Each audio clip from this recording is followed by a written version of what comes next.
আপনারা জানেন একটা আনফর্চুনেট ইনসিডেন্ট মেদিনীপুর মেডিকেল কলেজে হয়েছে, যেখানে আমাদের একজন মা ওনার মৃত্যু হয়েছে, which is a loss for all of us, which cannot be compensated. আরও 4 জন মা যারা এফেক্টেড হয়েছিলেন ওদের মধ্যে 3 জনকে আমরা SSKM-এ শিফট করেছি, and they are under treatment.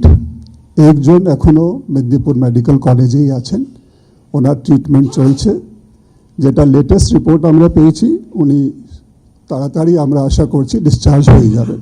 যেহেতু এটাতে আরও নেগলিজেন্সেরও পার্ট আছে, আজকে আপনারা জানেন মাননীয় মুখ্যমন্ত্রী আমাদের হেলথ ডিপার্টমেন্টে 10 জন সিনিয়র অফিসার্স যারা বিভিন্ন ব্রাঞ্চ এবং ইউনিটের ইনচার্জ আছেন ওদের সঙ্গে একটা মিটিংও করেছেন, পুরো জিনিস রিভিউ করেছেন।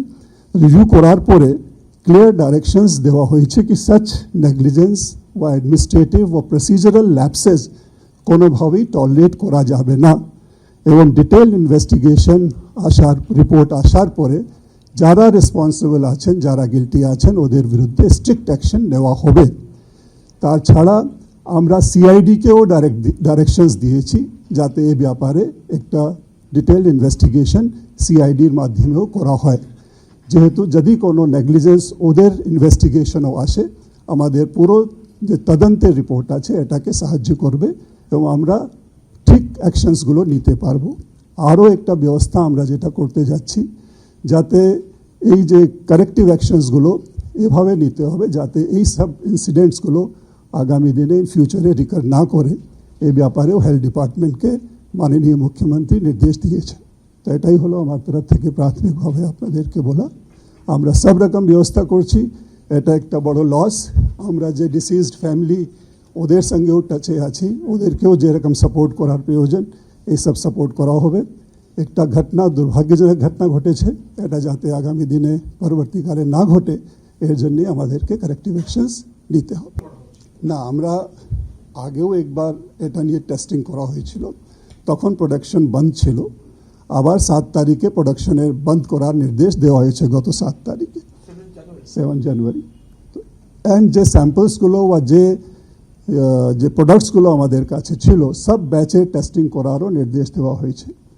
অ্যান্ড টেস্টিংয়ের রিপোর্টের উপরেই পুরো নেক্সট স্টেপসগুলো নির্ভর করবে। আমরা কোনোভাবে কোনো এরকম মেডিসিন ড্রাগ ব্যবহার করা যাবে না যা টেস্ট রিপোর্টস নেগেটিভ আসে। আমাদের NABL ল্যাবস আছে, বিভিন্ন ল্যাবগুলোর মাধ্যমে যখন প্রকিউরমেন্ট করা হয় তাহলে প্রত্যেক স্যাম্পল টেস্টিংও করা হয়। স্যাম্পল টেস্টিং যখন অ্যাফার্মেটিভ হয়, পজিটিভ হয়, তখনই ওটাকে ব্যবহারে লাগানো হয়, ওর ছাড়া কখনো ব্যবহার করা যায় না। এই যে ঘটনা ঘটেছে তার পরিপ্রেক্ষিতে যে স্যাম্পলস বা যে স্যালাইন বা আপনার RL ইউজ করা হয়েছে ওরও টেস্টিংয়ের জন্য হেলথ ডিপার্টমেন্ট পাঠিয়েছে। রিপোর্টস আসার পরে ব্যবস্থা নেওয়া এক এক করে sure. Yes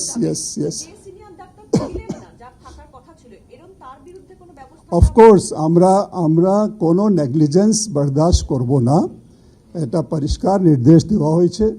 preliminary inquiry report যেহেতু এসেছে আমরা সেই জন্যেই তার পরিপ্রেক্ষিতেই, তার ফাইন্ডিংসের পরিপ্রেক্ষিতে আমরা ডিটেলড ইনভেস্টিগেশনের জন্য বলেছি। Accountability will be fixed and those found responsible or guilty, action will be taken against them.